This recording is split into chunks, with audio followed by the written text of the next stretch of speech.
The Magic Show is brought to you by StarCityGames.com, and check this out. Rise of the Eldrazi is coming soon, and StarCityGames.com is your source for boxes, cases, fat packs, intro packs, complete sets, and singles. Head on over to StarCityGames.com and pre-order Rise of the Eldrazi today. Hey, this is Olivier. Hey, this is Antoine. And welcome to the Magic Show. Oh, you did pretty good. Yeah.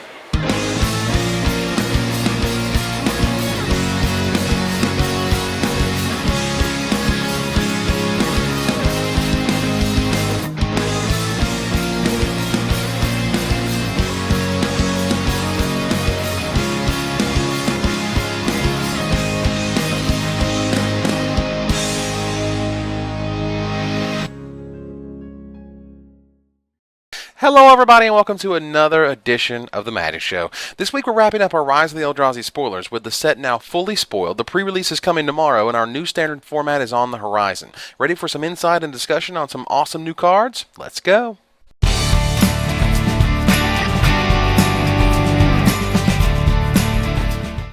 So on Wednesday, Wizards of the Coast did something they had never done before, giving us the full visual spoiler 3 days before release. Before the pre-release. And with this info, we had not only all of the card names and their abilities, but all of their fantastic artwork to boot. And believe it or not, there were still some fantastic cards not spoiled yet. But before we get to those, let's discuss a few heavy hitters. It's quickly becoming apparent that Vengevine is not only good, but holy cow, best in the set good. This card does ridiculous things and it does them quickly. My favorite interaction so far isn't Bloodbraid Elf, though the overpowered uncommon doesn't hurt, but rather with Ranger of Eos. How completely bonkers is it to go fetch a Goblin Bushwhacker and Step Links, play the Ranger of Eos and Step Links, which brings back your Vengevine or two, then kicking your Goblin Bushwhacker and killing him out of nowhere. Vengevine is not only the real deal, he is guaranteed to make an impact in your standard metagame. When Patrick Chapin says it's a solid contender for best in the set, you'll do well to listen. For those serious about standard and block play, get your set right now. The next card I want to talk about really snuck up on me, Linvala, Keeper of Silence. This mythic turned from an above-the-curve 3/4 flyer to, wait, what does it do again? At first I was underwhelmed. Why doesn't it say cards or permanents? I mean, that would surely be better. But look closer. This card is deceptively awesome. First, it shuts off mana abilities, something that most cards in this vein, that is, no and can't cards like Pithing Needle, specifically know.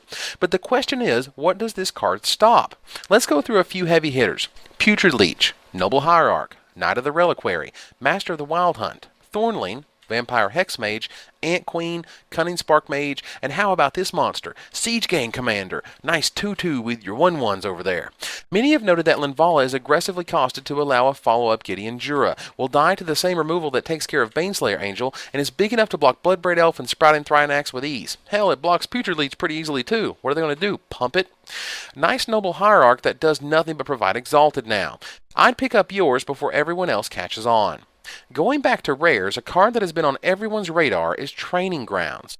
Now, the exciting thing about this card is that it is as aggressively costed as possible. For just 1 blue mana, all of your activated abilities are subtracted by 2 colorless, as long as that doesn't reduce the cost below 1 mana. Now, players out there have been going nuts to try to break it, and the best thing that seems to have popped up is Filigree Sages and Colony Gem.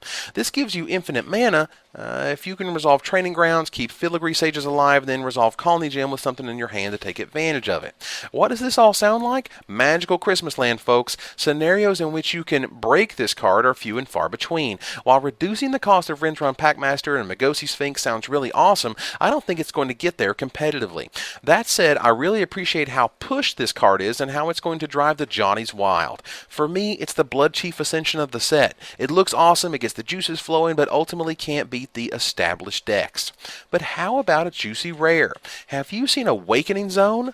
Oh man, this card is nuts. It's an Eldrazi Blossom, for crying out loud. The reaction to this card sounds like the reaction to Bitter Blossom. It's slow, it doesn't affect the board immediately, it's a bad top deck, blah blah blah. But what does it actually do? It gives you turn 3 Baneslayer Angels, turn 1 Noble Hierarch, turn 2 Awakening Zone, turn 3 Baneslayer Angel. But that's probably the most tame thing you can do with it. The key to this card is an important interaction and its synergy synergy with the rest of the set. We'll tackle the latter first. Look at the incredible amount of Eldrazi spawn token producers in this set. Then look at a card like Brood Birthing. You know what cracks me up about Rise of the Eldrazi? It's like Wizards is basically saying, okay, we know fast mana is bad. We recognize Dark Ritual and Lotus Petal are broken. But how about some ramp? Get you some ramp! There are just so many Eldrazi spawn creators in this set. Remember Imrakul's Hatcher? Compare him to Siege Gang Commander. Sure, one will deal more damage, but the other pushes you way past the curve like a seething song with legs.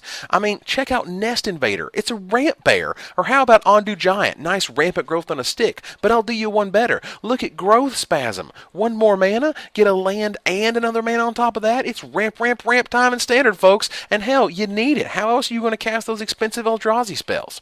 While I see what Wizards is doing, I'm also really excited to see what sort of incredible mana ramp could do to this environment. Will Warp World be a real competitive deck? Could Eldrazi ramp get there competitively?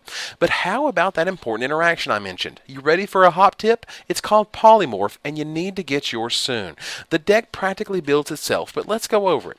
First, you have Colony Garden to give you a free 2 to sacrifice. Then you've got Ponder to stack your deck, and Jace the Mind Sculptor to brainstorm a fatty back to the top, and Garruk Wildspeaker to give you Beast to sacrifice and block. Awakening Zone provides you with infinite dudes to sacrifice, mana to cast your Polymorph and keep counterspell mana up, and chump blockers to keep you alive. But it gets better! Yes, really! What was the problem with Polymorph decks in the past? Your fatties would get stuck in your hand. While Jace the Mind Sculptor's brainstorm ability is one half of the equation, why not just get a draw spell instead? You betcha, and Wizards drops see beyond on us. They're practically building the deck for us, so here's your chance to catch the wave. Get your playset of Polymorphs, throw this sucker together, and power out your Imrakul of the Iwin lols in no time. The best part is that Polymorph is relatively cheap, mostly because it's been reprinted almost a half dozen times. While Polymorph has already showed up a bit already in the Star City Games 10K Open in Orlando, it's time for this deck to shine, and the tools are now officially in your hands next week at the official release, or you can grab them early this weekend at the pre-release. Do note that those coming to Richmond will get a chance to meet, greet, and gunsling against powerful personality Brian David Marshall and WotC R&D Hall of Famer Mike Turian. But back to the spoilers. Check out Lone Missionary. Love this guy. A 2-mana guy that gains a whopping 4 life. This guy is so above the curve in this regard, it's nuts. Look at the oh-so-exciting Venerable Monk, a card reprinted almost a half dozen times, and every time he was underwhelming. But what's the perfect follow-up to Lone Missionary? Check out Survival Cache, a card that I think has a lot of potential because of one word. Rebound.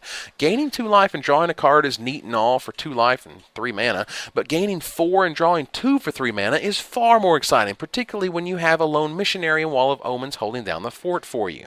Another rare that is getting a lot of attention is Consume the Meek, a card Patrick Chapin and I spoke about in our podcast last week. This card is really fantastic because of one word. Instant. Now, this Culling Sun that lost a very difficult mana cost, got a lot faster, and a hell of a lot easier to cast is now a force to be reckoned with. This card will live in Jund sideboards for the next few months, just waiting to wreck White Knights, Core Firewalkers, and Devout Lightcasters' days over and over and over again. But let's look at another underrated gem, Devastating Summons. Let's try and get some positives out of the way first. First, the mana cost is as low as it can go. Second, you get 2 guys out of your land sack investment. 3, the lands you sacrifice can be tapped for mana before they're sacrificed. And 4, using that mana for something like Ranger of Eos to fetch Goblin Bushwhacker is pretty backbreaking.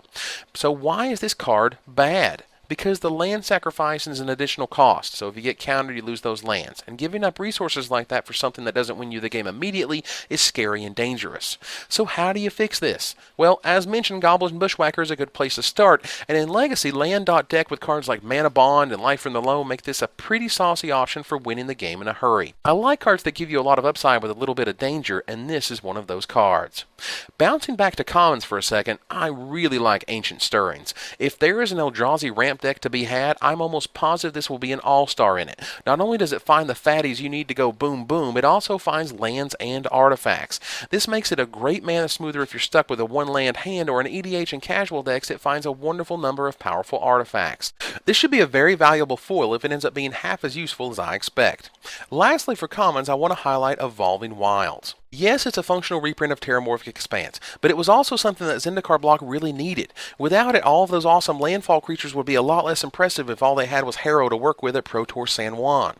So Rise of the Eldrazi is out in the world, fully spoiled, and I freaking love it. It's a Timmy set through and through, full of giant monsters, huge effects, mana ramp, and what appears to be a very different limited environment than the one we've enjoyed in Zendikar and Worldwake. I've got a feeling that cards like Vampire Lacerator aren't half as powerful in this environment as, say, Vent Sentinel is in Draft and Sealed. The only thing I'm disappointed with in Rise of the Eldrazi is the lack of allies. I'm sure the reasons are twofold. One, they wanted Rise of the Eldrazi to be completely different from Zendikar and Worldwake. The second was allies were a brand new thing in Zendikar block. These super slivers had never been tried before, but while they are now seen as a fan favorite and awesome creatures to battle with, at the time they were finalized, Wizards had no idea as to their reaction. My hope is we see more allies and that we see them sooner rather than later.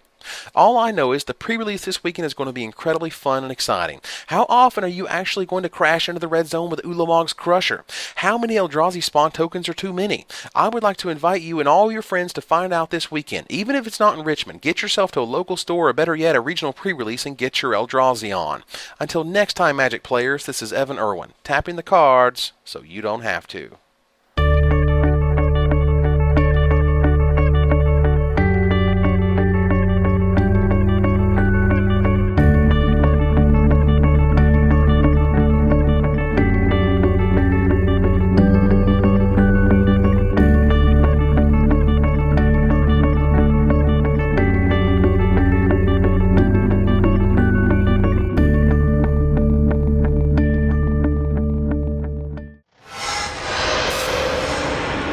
I always like the fatties.